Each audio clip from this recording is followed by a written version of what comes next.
कि floor test होगा और किस प्रकार की बात होगी, तो कोई विधायक फिर से कहीं नहीं चला जाए। तो क्योंकि जितने विधायक सचिन पायलट खेमे में हैं, तो उसमें देखिएगा 2 मंत्री हैं, खाद्य आपूर्ति मंत्री रमेश मीणा है, विश्वेंद्र सिंह है। दोनों एक तो ट्वीट करके बहुत सारी बातें कह रहे हैं कि संघर्ष किया था और उसके बाद क्या हुआ। रमेश मीणा तो जब राज्यसभा के चुनाव हो रहे थे उस दौरान भी खेमे में नहीं गए थे और लास्ट दिन गए थे बहुत सारी बातचीत होने के बाद। तो अभी आप ये अपन स्पष्ट कह दें कि सचिन पायलट ने निर्णय कर लिया है और वो जाने वाले, ऐसा स्पष्ट नहीं हो रहा। इसलिए कांग्रेस खुद चाहती है कि वेट करें, और क्योंकि कांग्रेस कल्चर में ये बात सही है कि आप जो सचिन पायलट का बैकग्राउंड देखें तो वो 22 साल के युवा थे जब उनके पिता की डेथ हो गई थी, क्योंकि पिता खुद कांग्रेस में थे। और पुराना टाइम याद दिलाऊं कि खुद आपके जो इनके पिता थे राजेश पायलट, उन्होंने ही मुख्यमंत्री बनाने का प्रस्ताव करवाया था। और आज आपके जो गहलोत मुख्यमंत्री हैं तो उनकी भी बहुत बड़ी भूमिका रही थी, लेकिन परिस्थितियां चेंज हो जाती हैं। अब उनके पुत्र को मुख्यमंत्री बनाना है तो उनकी खेमेबंदी नहीं हो पा रही है। और वो जिस प्रकार से बार बार कहते हैं कि 6 साल हुए थे, बनाए थे उन्होंने यहाँ पर, जब अध्यक्ष पूरे हो गए तो अध्यक्ष भी काफ़ी लंबे तक चले, उनके पोस्टर हटाए गए फिर लगा दिए गए। तो एक बहुत बड़ा विवाद और विषय, और कह रहे हैं कि स्थायी रूप से चले जाएंगे तो कांग्रेस में शांति होगी, ये मुश्किल है। क्योंकि बीजेपी बैठी है आराम से तैयार होकर के किसी प्रकार से जैसे ज्योतिराव के माध्यम से बातचीत होगी तो निश्चित रूप से सीधे तौर पे वो तो राज्यसभा के सदस्य बन गए और आने वाले समय में केंद्रीय मंत्री बन जाएंगे। लेकिन सचिन पायलट के लिए क्या मुख्यमंत्री पद देंगे, क्या उनको उपराज्यपाल जैसे पहले बनाने की बात हुई थी जम्मू कश्मीर का, उन्होंने ठुकरा दिया था। अब क्या उनके पास नया प्रस्ताव आएगा, बीजेपी का बहुत बड़ा रोल होगा और क्या होगा। आपने देखिए ओम प्रकाश माथुर के बयान आते हैं और आपके यहाँ के प्रदेश अध्यक्ष के बयान आते हैं, और खुद प्रतिपक्ष के नेता को कहा जाता है कि आप जयपुर पहुंचिए। तो बहुत सारी खिचड़ी पक रही है, लेकिन सामने कुछ क्या होगा आने वाले समय में। लेकिन ये रामलाल जी तो इस बात को मानने के लिए तैयार ही नहीं है ना। ये तो ये करें कि हमको तो कोई लेना देना ही नहीं है, ये जो कुछ चल रहा है इनका अपना मामला है। जो बात कही जाती है कि सचिन पायलट किसी और के द्वारा बनाई गई रणनीति का एक अहम किरदार है, इस बात को कहाँ मान रहे हैं रामलाल शर्मा, मान रहे हैं? देखिए जेपी शर्मा जी, आप जो मैं जो कहना चाहता था वो आप भी कह रहे हो, और हकीकत भी यही है कि अगर पिछला इतिहास से अगर मैं इसको गिनाना शुरू करूं तो जब प्रदेश अध्यक्ष के नाते सचिन पायलट काम कर रहे थे, कांग्रेस का काम कर रहे थे, उस दौरान भी मुख्यमंत्री अशोक गहलोत जी के बयान आते थे कि चंद लोग, मुट्ठी भर लोग इकट्ठे होके और किसी को मुख्यमंत्री बनाने का सपना दिखाने की कोशिश कर रहे हैं, ऐसे ही मुख्यमंत्री थोड़ी बना जाता है। उसी समय अशोक गहलोत जी ने एक बयान और दिया था कि गांव ढाणी से आवाज आ रही है कि अशोक गहलोत ही मुख्यमंत्री होंगे।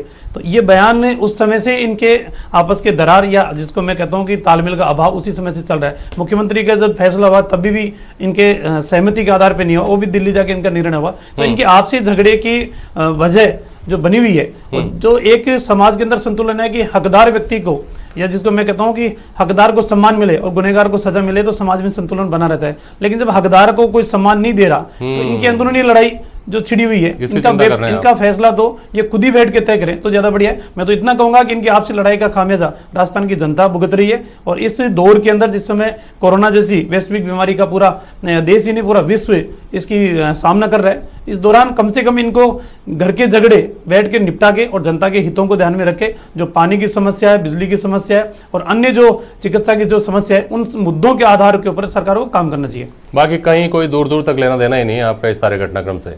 देखिए वर्तमान में जो राजनीतिक घटनाक्रम घट रहा है उस घटनाक्रम से भारतीय जनता पार्टी का कोई लेना देना नहीं है, लेकिन घटनाक्रम जो घट रहा है उसके ऊपर भारतीय जनता पार्टी की नजरें पैनी है। वक्त आने के ऊपर जो भी उचित निर्णय पार्टी के शीर्ष नेता बैठ के लेंगे वो लेंगे, लेकिन अभी वर्तमान में हमारा कोई लेना देना नहीं है। चौधरी जी, नजर पूरी है और वक्त आने पर फैसला भी लिया जाएगा, चिंता है इस बात की? चौधरी साहब, निश्चित रूप से चिंता है। चिंता इसलिए है कि मध्य प्रदेश के अंदर चुनी हुई सरकार को गिराने के बाद में शिवराज जी ने जब शपथ ली तब उन्होंने कहा कि हमने दिल्ली में बैठे आलाकमान के इशारे पर हमने चुनी हुई सरकार को गिराया।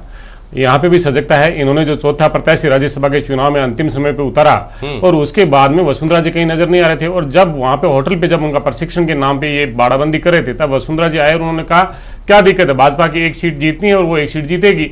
अब आज ओम माथुर जी भी सपना देख रहे हैं, सतीश पूनिया जी भी देख रहे हैं और तमाम गुलाब चंद कटारिया जी भी देख रहे हैं, राजेंद्र राठौड़ जी भी देख रहे हैं, विजेंद्र सिंह शेखावत जी भी देख रहे हैं। क्या हुआ? ये देखना चाहिए, सपना देख रहे हैं, लेकिन बहुत लोग सपने देखते हैं। हाँ, निश्चित रूप से आप कह रहे हो सपना देखना कोई गुना नहीं है, लेकिन सपने इस हैसियत से देख रहे हैं कि अमित शाह जी ने कहा था कि राजस्थान के अंदर 180 सीट जीत के आएंगे हम, ये अंगद का पांव, और राजस्थान की जनता ने उस अंगद के पांव को हटा दिया। आज भारतीय जनता पार्टी विचलित है कि अमित शाह जी का जो अंगद का पांव था वो राजस्थान की जनता ने, तो ये राजस्थान की जनता के जनादेश को तो सिरोधार्य करना चाहिए। और जब राज्यसभा के चुनाव थे 24 मार्च को निर्विरोध चुनाव हो जाता, यहाँ कोई दिक्कत नहीं आती, लोगों की सेवा होती, कोरोना जैसी वैश्विक महामारी का दौर चल रहा था। लेकिन भारतीय जनता पार्टी अंतिम उसका एक ही मकसद है, हम हर राज्य में हमारी सरकार हो। देखिए मैंने आपको ज्यादा नहीं डाला, अगर आपको लगता है कि बोल लीजिए, अगर लोकतांत्रिक व्यवस्था है, तुम्हारे मुख्यमंत्री जी ने कहा अगर तुम्हारा अधिकार नहीं, अगर इस हिसाब से कहें, अगर आपको अपने वोट देते तो एक व्यक्ति को दे लेते, ना कीजिए। इसलिए तो आप इस बात को स्वीकार कर रहे हैं, आप इस बात को स्वीकार कर रहे हैं कि हमारा संवैधानिक अधिकार है इसलिए लड़ रहे हैं। आपकी अनुमति लेके लड़ रहे हैं क्या? बोल लीजिए, आप बोल लीजिए, आप बोल लीजिए, अगर आपको लगता है बोल लीजिए कि हम आपको परमिशन दे रहे हैं इसलिए चुनाव लड़ रहे हैं। हमारी सरकार है, हम चाहे तो एसओजी के द्वारा या एटीएस के द्वारा या एसीबी के द्वारा आपके खिलाफ भी मुकदमे दर्ज करा लेते हैं, जो कर रहे हो ना मुकदमे दर्ज कराकर। ये बीजेपी का विश्लेषण दिखाता है, बीजेपी के नेता की जब बौखलाहट बढ़ती है तो आप समझिए कि बीजेपी के नेता क्यों बोलता है बीच में। यही भारतीय जनता पार्टी ये कह रही है कि फल लगी हुई जो टहनी है हमारे आंगन में आ जाएगी और हम जनता के जनादेश को ठुका देंगे। ये आप